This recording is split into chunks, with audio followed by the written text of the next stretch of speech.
सुप्रभातम। नवम की छात्रा बहनों, आज हम सब क्षितिज काव्यखंड से ही कबीर दास जी के जो साखियाँ के और शब्द के पद हैं, साखियाँ आप लोगों ने उसमें पढ़ लिया है। आज शब्द का पहला पद हम सब पढ़ेंगे, ठीक है? तो आइए बुक ओपन कर लेते हैं और आगे के पद को पढ़ते हैं, ठीक है?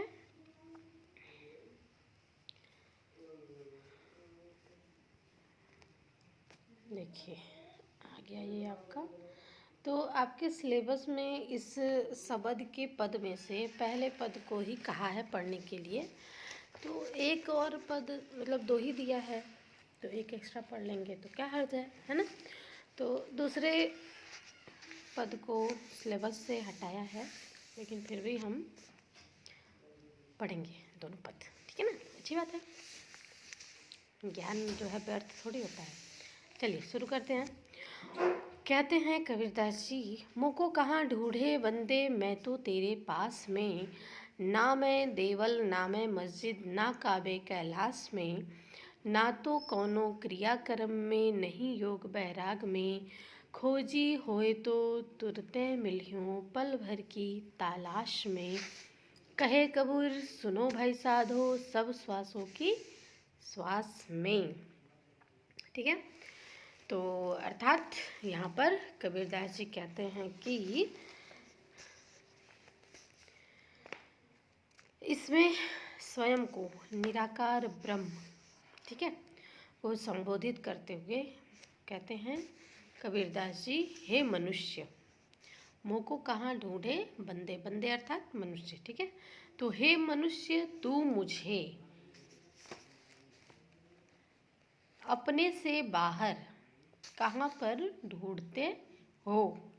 मैं तो तेरे पास रे, तुम मुझे इधर उधर कहाँ ढूंढते हो? मैं तो तुम्हारे पास ही हूँ, ठीक है?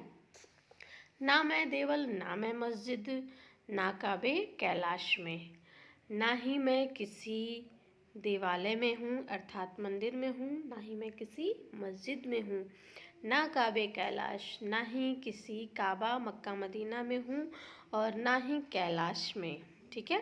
कैलाश पर्वत पे जहाँ की कहा जाता है कि हमारे भोलेनाथ भगवान शिव शंकर जी का निवास स्थान है, तो वही कबीरदास जी यहाँ पे कह रहे हैं, ना तो मैं किसी देवालय में मंदिर में हूँ, ना ही मैं किसी मस्जिद में हूँ, ना ही किसी काबा में हूँ, ना ही कैलाश में, ना ही काशी में, ठीक है? ना तो कौनो क्रियाक्रम में, और ना ही मैं किसी क्रियाक्रम में हूँ, ठीक है? जो पूजा पाठ इत्यादि लोग करते हैं, विशेष क्रियाएं करते हैं भगवान से मिलने के लिए, ठीक है?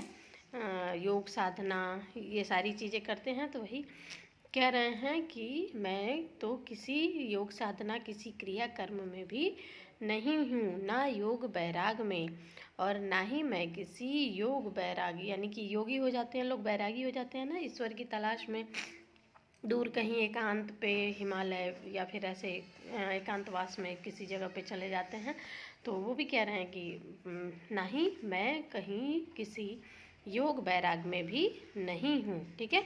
अतः तुम मुझे इधर उधर अन्यत्र जगहों पर क्या है खोजना छोड़ दो, मैं तुम्हारे अंदर ही हूँ, ठीक है?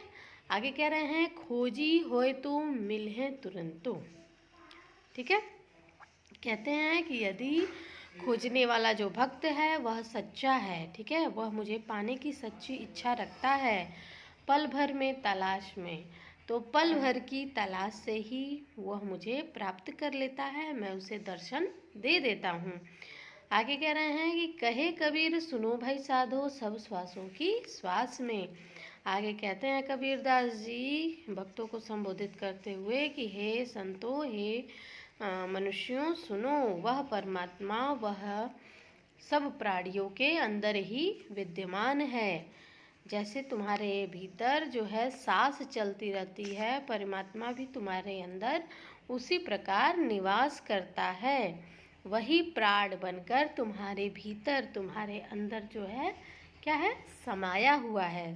ठीक है, कह रहे हैं ना सब श्वासों की श्वास में, तो वही हर व्यक्ति, हर प्रत्येक मनुष्य के अंदर श्वास के रूप में सबके भीतर विद्यमान है। अतः उसे अपने अंदर ही, अपने मन में खोजो, न कि बाहर। ठीक है।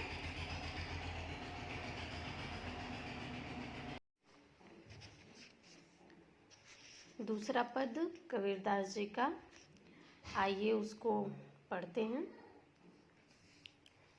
दूसरा पद कहते हैं कबीरदास जी, संतो भाई आई ज्ञान की आंधी रे, सब भ्रम की टाटी सबह उड़ानी, माया रहे न बांधी, हित चित की द्वय थूनी गिरानी, मुँह बलिंदा टूटा, तृष्णा छानी परिघर उपरी, कुबधि का भांडा फूटा, जोग जुगति करी संतो बांधी, नीरचू चुए न पाणी, कुड़ कपट काया का निकस्या, हरि की गति जब जानी, आंधी पीछे जो जल बूठा, प्रेम हरिजन भीना, कहे कबीर भान के प्रकटे, उदित भयातम खीना।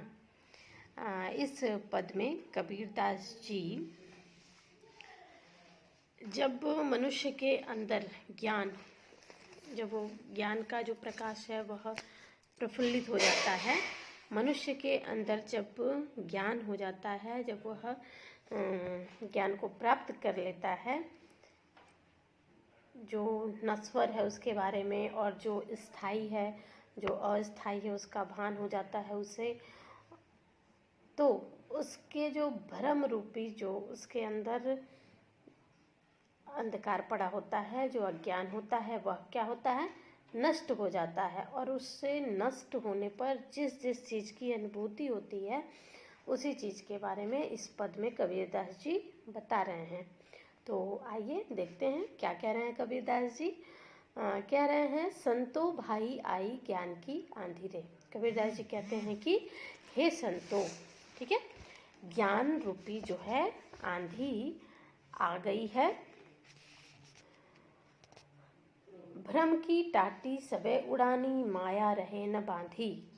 और ज्ञान रूपी आंधी आने से ही जो भ्रम की टाटी थी, ठीक है, टाटी अर्थात गांव घर में अगर आप लोग गए होंगे तो देखा होगा आपने कि कुछ बहुत पहले मतलब बांस की फट्टियों को काट काट के दरवाजे का रूप दिया जाता था, ठीक है, तो उसी को टाटी कहते हैं। या फिर पुआल से, या फिर ये गन्ने के पत्ते से, ठीक है, तो उससे भी जोड़ जोड़ के लोग और बांस की फट्टियों को लगा करके और टाटी बनाते थे, ठीक है, जो कि उसको ढकने का काम किया जाता था, मतलब दरवाजे का काम होता था उससे।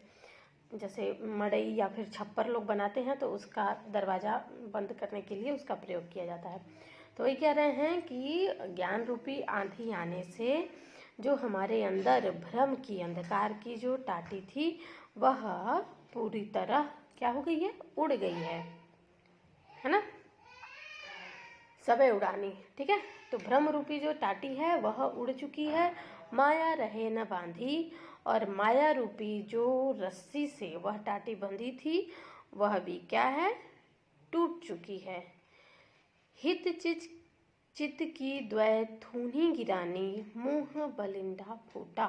हित चित, हिति मतलब स्वार्थ, स्वार्थ रूपी जो हमारा चित्त, हृदय है, ठीक है, वह जो दो खंभों पर स्थित है, द्वैथूनी, दो खंभों पर स्थित है, अर्थात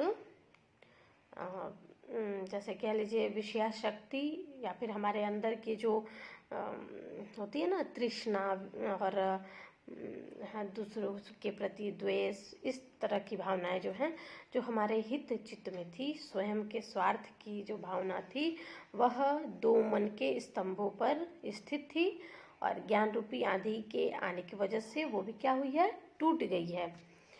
आगे कह रहे हैं कि मुँह बलिंदा टूटा और मोह रूपी जो बल्लियाँ थीं, बलिंडा अर्थात बल्लियाँ, ठीक है।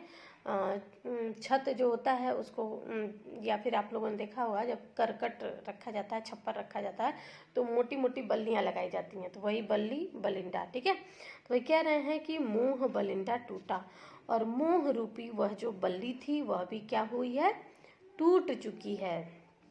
तृष्णा छानी परिघर ऊपरी, और तृष्णा रूपी जो छप्पर था, तृष्णा यानी कि द्वेष, ईर्ष्या रूपी जो छप्पर लगा हुआ था वह भी क्या हुआ है, घर के ऊपर जो छप्पर था वह आकर के धरती पर गिर गया है।